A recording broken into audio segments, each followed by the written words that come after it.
Mheshimiwa Spika, nimpongeze Mheshimiwa Rais kwa uamuzi wake wa kuifanya Tanzania kuwa moja ya nchi ambazo zinaweka akiba ya fedha kwa dola na kwa dhahabu. Mheshimiwa Spika, si nchi nyingi zinafanya utaratibu huo. Mheshimiwa Spika, uamuzi wa nchi yetu kuweka akiba kwa dola na kwa dhahabu ulitokana na mabadiliko ya midororo ya kiuchumi ya hivi karibuni ambayo imekuwa ikifuatana, ambapo tumeona kwa takriban miaka 6 au 7 karibu kila mwaka kunakuwa na aina ya mdororo.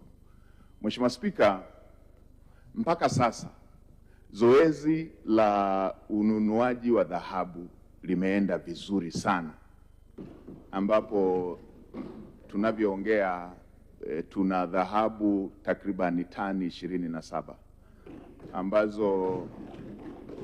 ambazo ni takribani dola bilioni 3.9 inaelekea 4, ambayo hii ni sawa na takribani 45% ya akiba ukiuianisha na akiba ya dola tulionayo na akiba ya fedha za kigeni tulionayo.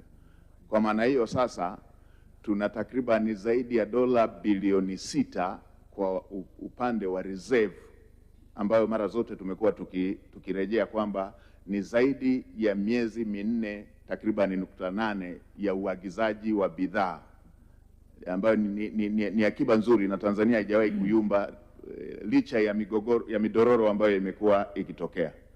Na ukitaka kujua kuwa Tanzania haijayumba, tuna akiba ya zaidi ya miezi 4 ya uagizaji wa bidhaa. Wakati wa migogoro hii kuna nchi zilikuwa na akiba ya wiki 2, wengine mwezi mmoja. Lakini Mheshimiwa Spika, nini faida ya kuwa na akiba hii na nini kauli ya serikali kuhusu swali alilolisema Mheshimiwa mbunge? Mheshimiwa Spika, dhahabu na yenyewe imeingia kwenye utaratibu wa akiba ya fedha za kigeni, kama ambavyo tunatunza dola kama akiba ya fedha za kigeni. Na Mheshimiwa Spika, dhahabu hii haitunzwi kwa biashara. Dhahabu hii sasa ni sehemu ya sera za kifedha za nchi, kama ilivyo dola. Dola haitunzwi kwa biashara, kwa ajili ya biashara, inatunzwa kama ni sehemu ya sera za kifedha ambazo nchi zote ambazo zina masuala ya sera za kifedha zinatumia sera hizo kwa ajili ya masuala ya kiuchumi, kuweka utulivu wa uchumi, kukuza uchumi, kuweka uimara wa currency ya nchi ambao kwa kwetu sisi ni shilingi, kuweka uimara wa shilingi. Mheshimiwa Spika, kama ambavyo inafanyika kwa dola, hivyo na kwa dhahabu, kwamba inatumika kama monetary policy tool, kama instrument, kama chombo cha kuendeshea sera za kifedha. Kwenye dola huwa inatumikaje?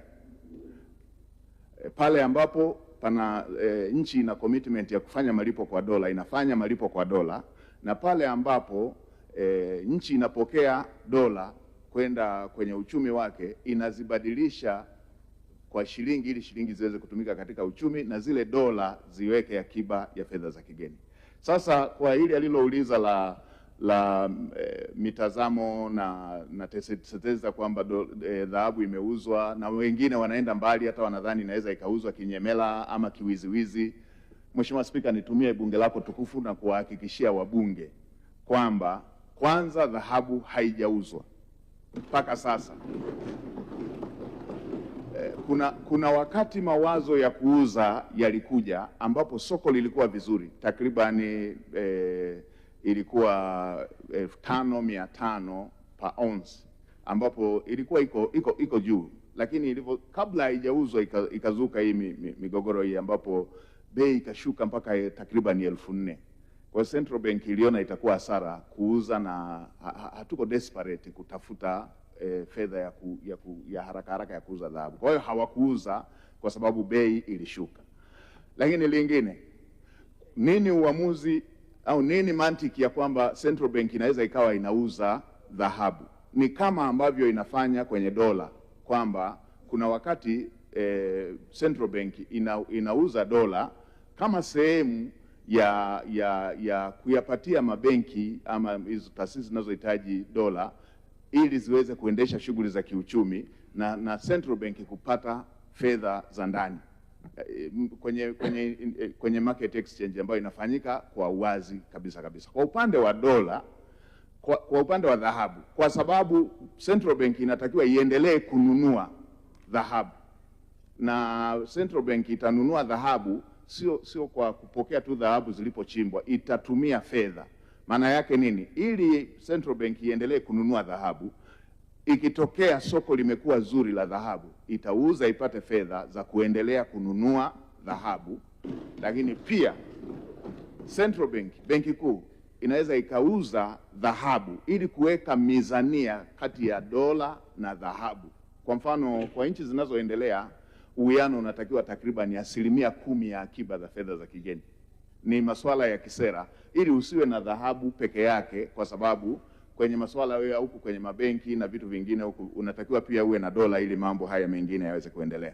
Mheshimiwa Spika, nilisisitize hili jambo kwamba dhahabu moja haiwezi ikauzwa na mtu binafsi. Ni kama dola iliyoko Central Bank ama masuala ya fedha masuala ya fedha za nchi. Central Bank haimkopeshi mtu binafsi, ni benki ya serikali. Central Bank ni lender of last resort, haimkopeshi mtu binafsi wala kampuni binafsi. Inapeleka kwenye mabenki, inapeleka kwenye taasisi, na hiyo ndio ambayo inafanyika. Hivyo na dhahabu haiuzwi na mtu binafsi, na wala haiuzwi kwa mtu hivi binafsi. Itauzwa kwa serikali, itauzwa kwenye mataasisi ya kifedha, itauzwa kwa wanunuzi ambao lazima watangazwe kwenye gazeti la serikali. Na Mheshimiwa Spika, kama ilivyo masuala ya akiba hizi zingine za kifedha za dola pale benki kuu, nchi zote duniani ambazo zinaendesha sera za kifedha kwa ushirikiano na IMF na World Bank, balance sheet, mizania zao za kifedha ziko automated, ambapo kila transaction inayofanyika IMF wanaona, World Bank wanaona, na kila robo ya mwaka pana ripoti ambazo zinakuwa exchanged na IMF na World Bank. Kwa maana hiyo, leo hii tukinunua dhahabu, IMF wataona shilingi zilizopungua na wataona dhahabu iliyoongezeka, na kila robo ya mwaka watajadiliana hizo transaction. Kwa hiyo hawezi mwanaharakati akaona dhahabu iliyouzwa IMF wasione, World Bank wasione, na kwamba mtu tu anaweza akaondoka na kikapu hivi kimebeba dhahabu. Hayo ni mambo tu ya watu wenye ajenda rasmi ya kutengeneza mitafaruko na kutengeneza chuki ndani ya nchi na kutengeneza mizozo. Niwahakikishie waheshimiwa wabunge, haya ni mambo ambayo yako automated na ni mambo ambayo yametungiwa sheria. Sio mtu tu anaweza akaamka akauza, sio tu mtu anaweza akaamua akanunua. Hili ni jambo ambalo liko kwenye sera za kifedha ambazo Tanzania ina ushirika na mataasisi yote ya kifedha duniani, na yanafanyika kwa uwazi.